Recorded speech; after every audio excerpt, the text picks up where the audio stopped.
Train the muscles, not the joints.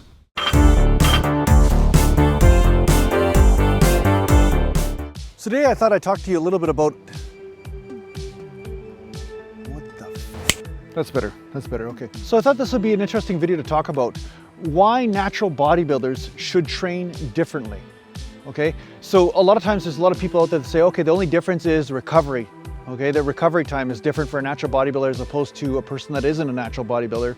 And so natural bodybuilders have to train less, they have to train with less volume, they have to eat more, sleep more, all this kind of thing. But what I'm gonna say is gonna be slightly different, okay? I have a slightly different take on this. The reason why a natural bodybuilder has to train differently is because a natural bodybuilder is absolutely totally dependent on the stimulus that he or she is giving the body in order for it to adapt. If I eat a certain way and I train a certain way and I sleep a certain way, that will affect my hormones and give the signals to my body to make it grow or to make it adapt to my training program. Whereas if a person is not a natural bodybuilder, say they're in the other realm, okay? Basically what they're doing and what they're taking is actually telling the body what to do, and they're not dependent on the training to tell the body to adapt, okay?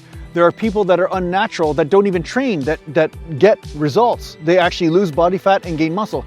Now, I'm not trying to take away their accomplishments. I'm not trying to say that they are not working hard in their own way and doing whatever they're doing.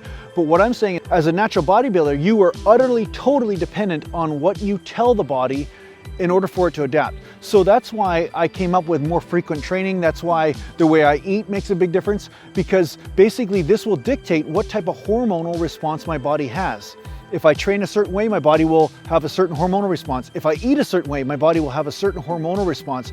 Whereas an unnatural bodybuilder won't be playing that same game. They already are giving the body the hormonal response. They're already giving the hormones to the body. So they're not relying on the training to tell the body how to adapt in the same way, okay?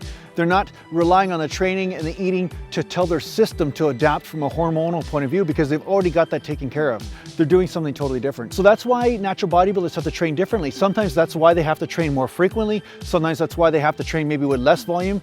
Like I've seen guys train and work a body part once a week or once every 2 weeks and still grow if they're unnatural. But a natural guy, it's almost like the body's like, hey, you know, 99% of the time I don't train, so why do I need to adapt? It's only that 1% of the time that I train. So why would I need to adapt? This is not a part of my daily survival mechanism, so I don't need to adapt the same way as these other unnatural guys, right? So that's the thing. You're not hijacking the body with hormones when you're a natural bodybuilder. You're saying my environment will dictate how my body adapts. So this is the big reason why I train more frequently. This is the big reason why I train with less volume.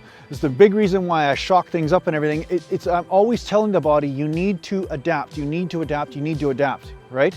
And I'm trying to do it in a way that is a constant reminder, you know, instead of just saying, okay, you need to be strong once a month, but now, you know, the other 29 days out of the month, you can just sit on your ass, just adapt to taking a nap, right? So that's the thing. So your body's always listening, and it's this constant conversation. Now, different people have different constitutions. Some people will need to remind the body more often than other people, and I'm totally open to that. There are people that have genetic predispositions to have more muscle mass than others, just like there are other people that are genetically gifted in having less body fat. You know, it's just the way it is. But with working with your genetics and as a natural bodybuilder, knowing that what you are telling your body in every single moment through sleep, through eating, and through training is going to dictate what type of hormonal response you get from your body, and therefore that's going to cause a specific adaptation. Now you know that you're accountable to a much greater thing. You have to basically make sure that everything you do is a signal to your body and how it's going to adapt, right? There's not as much leniency, I guess that's what I'm saying. There's not as much leniency as there is for a person that is on the other side, right? So I hope this helps you pursue your natural bodybuilding goals. And if you need to get a hold of me, just go to naturalgallantbodybuilding.com and take care for now.